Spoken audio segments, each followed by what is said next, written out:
Halo semuanya, rekan-rekan Ranah Suci Abadi, kita berjumpa kembali di channel My Novel. Sebelum alur ceritanya dimulai jangan lupa subscribe dan nyalakan lonceng notifikasinya, agar tidak ketinggalan dengan update episode terbarunya. Jika suka silahkan like dan share, dan komen. Tanpa lama-lama lagi ayo, kita ke alur cerita. Chapter 2868 My Novel. Setelah melihat kepingan giok itu, Sui mulai berpikir keras. Beberapa tahun yang lalu, dia mengetahui bahwa dalam pertempuran besar di akhir era akhir Dharma, dua tahta abadi telah tertinggal di dunia. Yang satu hilang dalam jurang 1000 malapetaka. Yang satu hilang dalam lautan takdir. Ketika dia berada di Wenzhou saat itu, Lu Hongkou bahkan membicarakannya secara pribadi, dan awalnya berencana untuk mengatur agar dia pergi ke kedalaman Laut Cina Selatan untuk berhibernasi selama beberapa waktu. Alasannya adalah bahwa Laut Takdir terletak jauh di Laut Cina Selatan. Adapun jurang segudang kesengsaraan, itu adalah tempat terlarang yang sangat aneh. Itu mengapung dalam derasnya takdir, terus-menerus mengubah arahnya, dan tidak seorang pun tahu keberadaannya secara spesifik. Bahkan jika seseorang telah menyaksikan jurang segudang malapetaka, mereka tidak dapat mendekati masa lalu. Dalam keadaan seperti itu mencerminkan nilai kunci rahasia segudang malapetaka.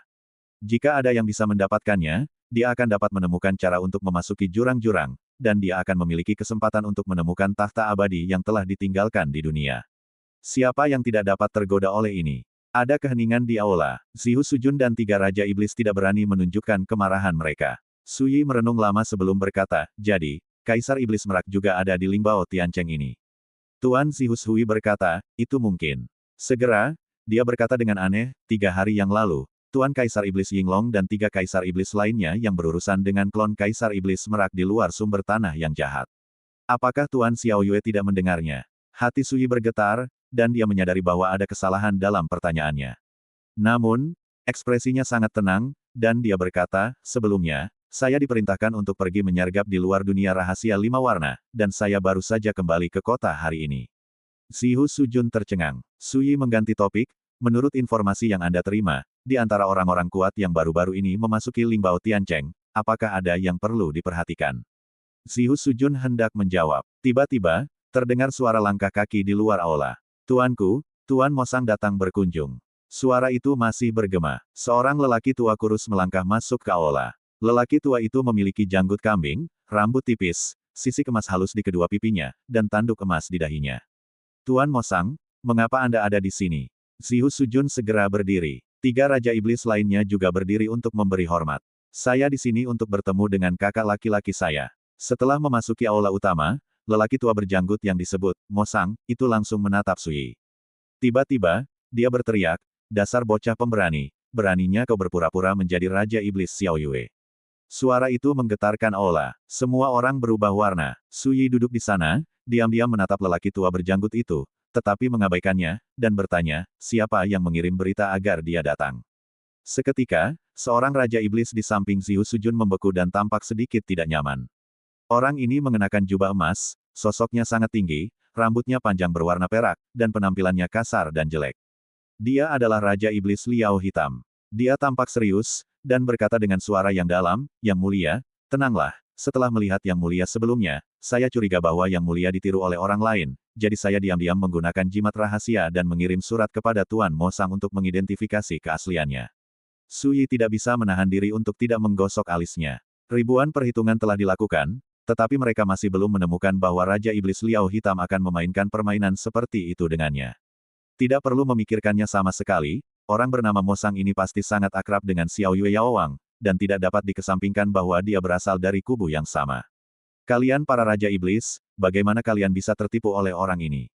Mosang memarahi, itu buta. Saat dia mengatakan itu, dia menunjuk Sui dengan mata serius, katakan padaku, siapa kamu dan mengapa kamu berpura-pura menjadi Raja Iblis Xiao Yue? Tuan Mosang, apakah kamu salah paham, itu benar-benar Raja Iblis Xiao Yue. Zihu Sujun buru-buru berkata, aku telah melihat penampilan kelahiran Tuan Xiao Yue sebelumnya, dan sama sekali tidak ada kesalahan. Mosang mengerutkan kening, dan berkata sambil mencibir, tidak ada yang mutlak, jadi tidak bisakah hukum kelahiran seseorang dipalsukan. Dia terus menatap Sui, tentu saja, aku bisa memberimu kesempatan untuk membuktikan dirimu, jawab saja beberapa pertanyaanku, dan aku percaya kau adalah Raja Iblis Xiao Yue. Sui perlahan bangkit dari tempat duduknya, dan berkata, Mosang, kau sangat tidak sopan padaku, apa kau menganggapku terlalu rendah? Mosang berkata dengan dingin, berhentilah berpura-pura bodoh padaku, tanyakan saja jika kau berani menjawab pertanyaannya. Suyi tiba-tiba tertawa, dan berkata, kalau begitu aku akan memanggilmu, apakah kau berani setuju? Mosang mencibir, teriaklah, tidak ada gunanya bahkan jika kau mematahkan tenggorokanmu. Kesombongannya sangat ganas dan kuat, dan dia datang ke wilayah Zihus Huijun, tetapi dia sama sekali tidak menganggap serius Zihus Huijun dan Raja Iblis lainnya. Saat menghadapi Suyi saat ini, dia bahkan lebih membunuh, siap untuk bergerak, seolah-olah dia akan bergerak kapan saja. Suyi mendengus, dan suara yang dalam dan samar tiba-tiba keluar dari bibirnya, bergema di aula. Semua Raja Iblis itu kebingungan. Namun, dalam sekejap, wajah mereka berubah drastis. Tiba-tiba, Mosang menenggelamkan kepalanya di antara kedua tangannya dan berteriak kesakitan. Seluruh tubuhnya terhuyung-huyung dan jatuh ke tanah, kejang-kejang hebat. Karakter kelahiran. Kau, bagaimana kau bisa melihat karakter kelahiranku?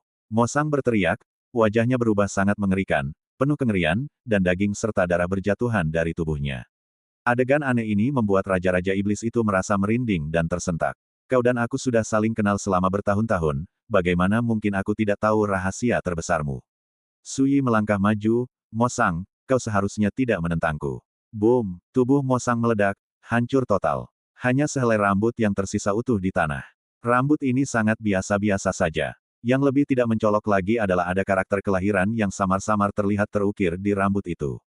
Robek, Suyi menyingkirkan rambutnya dengan santai, dan berkata, sekarang, siapa yang masih meragukan identitasku? Ya.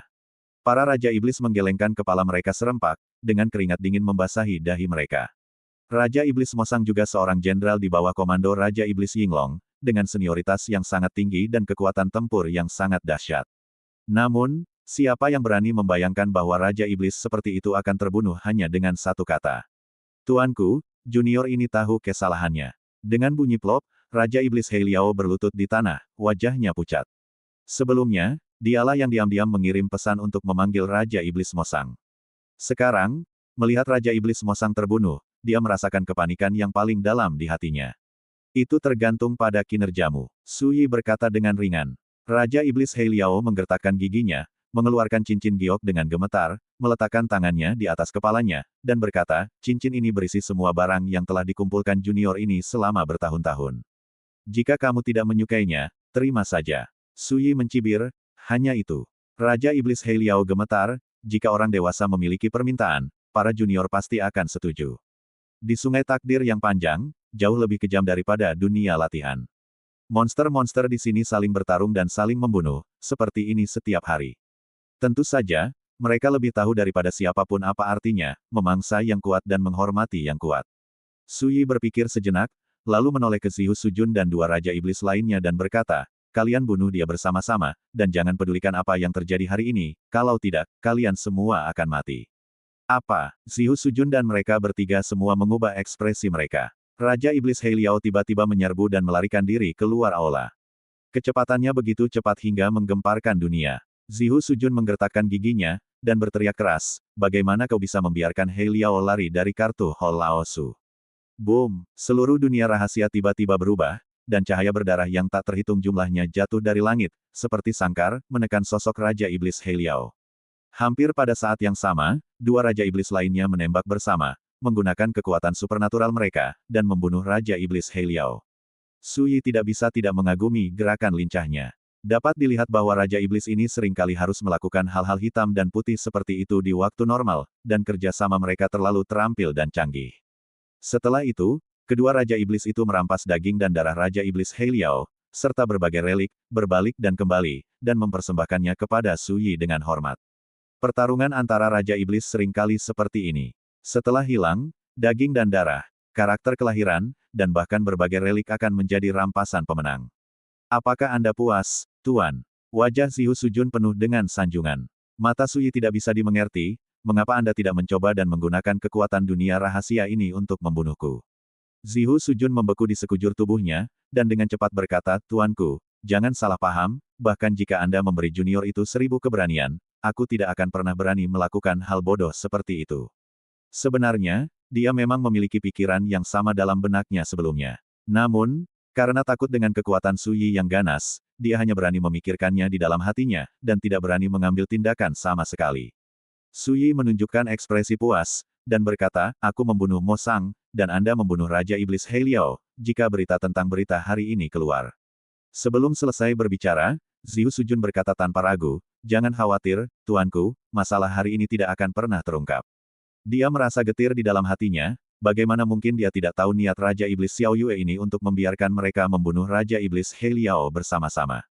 Ini adalah sertifikat nominasi. Jika berita itu bocor, mereka juga akan terlibat. Lupakan saja, itu saja untuk hari ini. Su Yi menyingkirkan piala-piala itu, tidak tinggal lebih lama lagi, dan berjalan pergi. Zihu Sujun dan kedua Raja Iblis itu buru-buru mengantarnya pergi secara langsung. Sampai mereka melihat sosok Su Yi menghilang di luar rumah besar. Baru saat itulah mereka merasa sedikit lega, menyadari bahwa mereka akhirnya lolos tanpa cedera hari ini. Raja Iblis Mo Sang datang ke rumah saudara Taois, tidak mungkin tidak ada yang tahu. Sekarang dia meninggal di sini, dia ditakdirkan untuk tidak bisa menutupinya. Jika Raja Iblis Naga mengejarnya, apa yang harus kulakukan? Tiba-tiba, seorang Raja Iblis bertanya dengan suara rendah. Zihu Sujun berkata dengan wajah muram, apalagi yang bisa kulakukan, aku hanya bisa mengatakan yang sebenarnya. Seketika, kedua Raja Iblis itu terdiam. Jujur saja, jika memang begitu, saat itu, mereka semua akan terlibat. Bisakah? Jika benar-benar dipaksa ke dalam situasi yang putus asa, kau hanya bisa melakukan ini. Ketika ketiga Raja Iblis itu khawatir dan khawatir tentang untung rugi, Su Yi sangat santai, dengan kedua tangannya di belakang punggungnya, sisiran meninggalkan Gang Hukou. Berita yang ia pelajari sebelumnya membuatnya diam-diam merasa lega, dan itu sudah cukup untuk memastikan bahwa Kaisar Iblis Merak itu tidak dirampok. Namun sekarang, ia memutuskan untuk segera pergi ke sumber kotoran yang jahat untuk melihat apakah ia bisa menemukan beberapa petunjuk. Namun, tepat setelah meninggalkan Gang Hukou, Su Yi tidak bisa menahan diri untuk tidak terkejut, dan melihat sosok yang dikenalnya sekilas. My Novel. Chapter 2869. My Novel. Pria itu memiliki alis tipis dan tubuh kurus, berjongkok di sudut jalan, dan tentu saja memiliki sikap yang menyedihkan. Itu adalah Wei Ye. Kakak. Su Yi berjalan maju sambil tersenyum. Wei Ye tercengang, dan ketika dia mendongak dan melihat wajah Su Yi yang dikenalnya, dia tidak bisa menahan napas, kau. Dia tidak berani mengakuinya. Khawatir mengakui orang yang salah. Kenapa? Apakah kau khawatir aku di sini untuk membalas dendam? Kau tidak perlu melakukannya. Seperti yang dikatakan Su Yi, dia mengangkat tangannya untuk membantu Wei Ye yang berjongkok di tanah. Ngomong-ngomong, aku harus berterima kasih padamu. Terima kasih. Wei Ye bingung untuk beberapa saat. Di rumah Zihu Sujun, aku mendapat berkah tersembunyi dan mengetahui beberapa berita yang ingin ku ketahui. Tentu saja, aku harus berterima kasih padamu. Su Yi tersenyum dan menepuk bahu Wei Ye. Tiba-tiba, Wei Ye mengerti bahwa ini adalah orang bodoh yang berpura-pura menjadi Wang Ziwu. Kau benar-benar punya muka untuk datang menemuiku. Wei Ye meledak marah, apa kau tahu bahwa kau hampir membunuhku hanya karena berpura-pura menjadi Tuan Wang? Su Yi terkejut, apa maksudmu? Wei Ye berteriak, apa kau masih berpura-pura? Aku pernah bertemu Tuan Wang yang asli sebelumnya, bagaimana mungkin aku tidak tahu bahwa kau palsu? Su Yi terkejut bahwa Wang Ziwu juga ada di Lingbao Tiancheng. Aneh, bagaimana orang itu bisa sampai ke sungai takdir ini? Apa? Kau bersalah. Wei Ye sangat marah, saudaraku, aku dengan baik hati membantumu menyelesaikan bencana, tetapi kau baik. Kau telah berpura-pura bodoh sejak awal, dengan sengaja menjebakku, seorang pria jujur dengan hati bodhisattva. Hatimu benar-benar gelap. Su Yi berkata sambil tersenyum, kalau begitu katakan padaku, siapa yang menganggapku bodoh sejak awal? Dan siapa yang membujukku ke rumah si Hus Huijun? Ekspresi Wei Ye membeku, auranya tiba-tiba meledak, dan dia berkata dengan malu, kakak, bukankah kamu mendapat berkah tersembunyi? Ini adalah takdir yang baik. Di sungai takdir yang panjang, hal yang paling kuat bukanlah kekuatan, tetapi takdir. Aku pikir kakak, takdirmu baik-baik saja. Ini kacau. Mungkinkah itu nasib buruk untuk bisa keluar dari rumah si Hus Huijun? Su Yi tertawa dan memarahi, jangan bicara omong kosong, ayo pergi, bawa aku ke sumber kejahatan dan tanah kotor untuk sementara waktu. Wei Ye terkejut dan berkata, tempat itu sangat jahat, itu adalah daerah terlarang yang terkenal, apa yang kamu lakukan di sana? Di mana ada begitu banyak omong kosong, cepat pimpin jalan. Su Yi meraih bahu Wei Ye dan berjalan maju. Wei Ye mencoba untuk melawan, namun, dia terkejut karena dia tidak bisa melepaskan diri sama sekali. Dia tiba-tiba mengerti bahwa Wang Ziwu palsu yang berpura-pura bodoh ini jelas seorang master. Ngomong-ngomong, Wang Ziwu tahu kalau aku berpura-pura menjadi dia. Dalam perjalanan, Su Yi bertanya. Wei Ye mencibir dan berkata, lihat, akui saja sendiri. Kakak, aku benar-benar buta, dan aku memberi makan anjing itu dengan niat baik. Setelah mengatakan itu, dia tetap menjawab Suyi dengan jujur, menceritakan kisah pertemuannya dengan Wang Ziwu. Dan secara khusus menunjukkan bahwa Wang Ziwu ditemani oleh Kaisar Setan Hijau. Setelah mendengar ini, Suyi samar-samar merasa di dalam hatinya bahwa Wang Ziwu datang ke Lingbao Tiancheng karena kunci rahasia ribuan kesengsaraan. Hal-hal menjadi semakin menarik. Suyi diam-diam berpikir, kakak, kamu belum mengatakan siapa dirimu, mengapa kamu mencoba menipu Wang Ziwu itu? Melihat Suyi bersikap informal dan mudah diajak bicara, Wei perlahan merasa lega, dan menanyakan semua keraguan di dalam hatinya. Ngomong-ngomong, bagaimana kamu bisa melarikan diri dari rumah si Hus Huijun? Sayangnya, Suyi hanya tersenyum dan tidak menjawab sama sekali. Hal ini membuat Wei sangat tidak berdaya, berharap dia bisa meletakkan pisau di leher Suyi, tetapi dia tidak berani. Kalian hanya menggertak orang jujur sepertiku. Wei sangat sedih. Suyi mengabaikannya begitu saja. Orang ini memiliki wajah yang berbahaya dan sikap yang buruk. Dia bukanlah hal yang baik pada pandangan pertama. Dalam beberapa tahun terakhir, dia telah menyakiti banyak orang. Bayar iuran dan jujur. Anjing tidak percaya. Kamu harus memberitahuku, apa yang akan kamu lakukan ketika kamu pergi ke sumber kejahatan. Wei tidak menyerah bertanya. Suyi berkata dengan santai, lihatlah. Jika berbahaya, segera pergi, aku berjanji tidak akan menyakitimu. Wei segera merasa lega, ini sangat bagus. 2 jam kemudian, dari kejauhan, Suyi melihat sumber kejahatan dan kekotoran yang dianggap sebagai area terlarang pertama di Lingbao Tiancheng. Itu adalah dunia yang sepenuhnya diselimuti kabut kotor, tak terbatas dan tak berujung, kabutnya tebal, dan roh-roh jahat mengamuk. Melihatnya sekilas, itu seperti melihat 9 neter purgatori. Lingbao Tiancheng sangat makmur, tetapi di daerah ini, ada pemandangan yang sunyi, mati, dan sepi di mana-mana. Keluar jalur. Jika aku tidak melihatnya dengan mataku sendiri, Suyi, aku tidak akan bisa membayangkan bagaimana tempat terlarang yang aneh itu akan muncul di kota seperti itu. Tempat hantu yang dikabarkan itu diubah oleh keadaan pikiran leluhur iblis itu di era prasejarah. Wei mengecilkan kepalanya, tampak sangat berhati-hati. Jika demikian halnya, keadaan pikiran leluhur iblis itu mungkin gila. Jika tidak, bagaimana bisa tempat di mana keadaan pikirannya berubah begitu menakutkan? Suyi terkejut, mengangguk dan berkata, itu memang mungkin. Melihat sekelilingnya, dia masih ribuan kaki jauhnya dari sumber kotoran yang jahat itu, tetapi dia sudah bisa merasakan aura yang sangat jahat, dingin, dan menusuk, yang tampaknya mampu menyerbu kedalaman pikirannya, membuatnya sangat tidak nyaman. Tentu saja, kondisi pikiran Suyi telah ditempa lebih awal, jadi tentu saja itu tidak akan terpengaruh. Tetapi Wei jelas tidak tahan lagi, dia gemetaran di sekujur tubuhnya, sudut alis dan matanya penuh ketakutan, tidak peduli bagaimana Suyi mencoba membujuknya, dia tidak akan melangkah maju bahkan jika dia terbunuh. Setelah memikirkannya, Suyi bertindak sendiri. Kakak, kamu harus berhati-hati. Wei mengingatkan, tetapi dalam hatinya dia berharap Wang Ziwu palsu itu segera mati, agar tidak mengganggu dirinya sendiri lagi. Melihat sosok Suyi pergi, Wei berbalik dan pergi, itu disebut cepat. Sambil berjalan, dia memegang erat liontin giok Buddha di dadanya, bergumam di bibirnya, Bodhisattva memberkatimu, Bodhisattva memberkatimu. Sumber kejahatan itu begitu besar sehingga tampaknya seseorang dapat memasukinya dari mana saja. Suyi tidak bertindak terlalu mencolok, ketika dia berada 3.000 kaki jauhnya dari sumber kejahatan yang kotor itu, dia menghentakkan kakinya dengan tenang, dan kemudian menjaga jarak ini, berjalan di sekitar pinggiran sumber kejahatan yang kotor itu. Daerah terlarang misterius yang telah ada selama ribuan tahun, dan kolam guntur yang tidak berani dilangkahi oleh Kaisar Iblis. Rahasia apa yang tersembunyi di dalamnya? Mungkinkah sumber kejahatan dan kotoran ini benar-benar diubah oleh iblis dari nenek moyang iblis dari era prasejarah? Meskipun dia tidak mendekati masa lalu, Suyi menggunakan indera spiritualnya untuk menangkap sinar aura yang berasal dari sumber kejahatan tanah yang kotor. Setelah sedikit merasakan, dia menemukan bahwa aura ini secara mengejutkan mirip dengan aura iblis luar angkasa. Tetapi itu berbeda, penuh dengan napas jahat yang kotor dan bercampur. Jika keberadaan di jalan abadi diserbu oleh napas seperti itu, ia juga akan membusuk dan binasa. Bisakah kamu melihat asal-usul napas ini?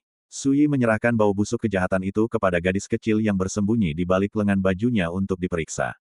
Laporkan kepada Tuan, ini memang kekuatan iblis. Gadis kecil itu memberikan jawaban yang jelas, namun, kekuatan iblis semacam ini telah diresapi oleh kekuatan jahat yang aneh, sehingga menjadi kotor dan sangat aneh. Jika tebakanku benar, kekuatan jahat aneh itulah yang memikat iblis dalam diri leluhur iblis primordial itu, menyebabkannya menghilang dan mati total. Setelah mendengar ini, Sui merasakan deja vu. Jelas terlihat bahwa ketika Jiang Wuchen mengalami keretakan dalam kondisi mentalnya, aturan rahu yang dikuasainya menyerbu kondisi mentalnya dan menimbulkan kejahatan dalam kondisi mentalnya. Namun, leluhur iblis purba ini berbeda. Alasan mengapa kondisi mental lawan bermasalah bukan karena dirinya sendiri, tetapi karena diserang oleh kekuatan jahat yang aneh. Guru, mengapa saya tidak pergi sendiri untuk Anda? Bagaimanapun, di Lingbao Tiancheng ini, tidak perlu khawatir terancam oleh derasnya takdir. Gadis kecil itu mengajukan diri. Sui ragu sejenak, tetapi tetap menolak. Mari kita amati situasinya terlebih dahulu, baru kemudian saya akan memutuskan apakah akan membiarkan Anda mengambil tindakan. Gadis kecil itu berkata dengan gembira, guru mulai peduli dengan keselamatan saya pasti akan mendengarkan guru. Sui benar-benar tidak mengerti mengapa ada kegembiraan dalam hal ini. Namun, dia terlalu malas untuk memikirkannya. Saat berjalan, penampilan Sui berubah diam-diam. Ia berubah menjadi seorang pria berjubah Tao, dengan wajah muda dan rambut abu-abu panjang. Persis seperti penampilan Lucy. Saat itu di Guts Domain, Lucy dulunya adalah pendukung Die, yang menyebabkan banyak masalah bagi Sui. Yang terpenting adalah Sui tidak pernah lupa bahwa Origin Pen, yang menempati peringkat pertama dalam 9 rahasia kekacauan di dunia abadi, ada di tangan orang ini. Aku masih ingat saat kita berada di Guts Domain saat itu, Lucy bersumpah untuk mengucapkan kata-kata kasar, mengatakan bahwa dalam pertempuran menentukan jalan, siapapun yang kalah, dia atau Sui, akan menyerahkan harta rahasia kekacauan di tubuhnya. Namun, jelas, Lucy telah melewatkan janji itu. Hal ini membuat Sui memberi pertanggungjawaban kepada Lucy di dalam hatinya, dan dia harus menyelesaikannya cepat atau lambat. Mengenai perubahan penampilannya saat ini, alasannya juga sangat sederhana. Wang Ziwu berada di Lingbao Tiancheng, dan dia sudah tahu bahwa dia adalah Wang Ziwu palsu. Jika dia terus berpura-pura, akan ada risiko. Setelah seperempat jam, Sui menghentakkan kakinya pelan-pelan. Di depan sumber tanah yang jahat di kejauhan, ada gundukan kecil, dan saat ini, ada seorang pria aneh berdiri di gundukan itu. Pihak lain setipis batang rami, tetapi mengenakan jubah berwarna darah yang tebal, dengan kepala besar, dan rambut hijau panjang yang acak-acakan tersebar seperti tanaman air. Dia memegang kompas yang bobrok di satu tangan, dan membuat rumus dengan tangan lainnya, seolah-olah dia sedang menyimpulkan sesuatu. Ketika Sui melihat ke atas, pria berambut hijau berjubah darah itu segera merasakannya dan mengangkat matanya untuk melihat ke atas. Dalam sekejap, rasa krisis yang kuat merayapi hatiku. Seperti seekor semut yang menjadi sasaran binatang raksasa. Namun, dalam sekejap, pria berambut hijau berjubah darah itu mengalihkan pandangannya dan kembali menatap kompas tua di tangannya. Rasa krisis yang luar biasa itu juga menghilang dari tubuh Sui. Kaisar Iblis. Atau apakah itu leluhur iblis? Sui tidak dapat mengetahuinya. Dia hanya yakin bahwa orang ini mungkin juga ada di sini untuk menemukan kunci rahasia dari berbagai malapetaka. Tanpa berhenti, Sui berjalan menuju kejauhan. Namun, begitu dia berjalan keluar dari jarak puluhan kaki, suara pria berambut hijau berjubah darah tiba-tiba datang dari belakang. Tunggu sebentar, Sui menghentakkan kakinya pelan-pelan, dan rasa krisis yang familiar itu melonjak melalui tubuhnya lagi, seolah-olah ada bilah yang ditekan ke punggungnya. Dia berbalik dan menatap pria berambut hijau berjubah darah di kejauhan, yang mulia memanggilku. Pria berambut hijau berjubah darah itu menatap Sui dengan sepasang mata yang seterang obor, dengan ekspresi aneh di wajahnya, seolah-olah dia sedang bingung, dan sepertinya telah menemukan sesuatu, dan berkata, kamu bisa melihatku sekarang dan sekarang. My Novel. Bagi rekan-rekan pencinta My Novel, mohon dukungan, tekan like dan subscribe, agar Mimin tambah semangat lagi. Terima kasih.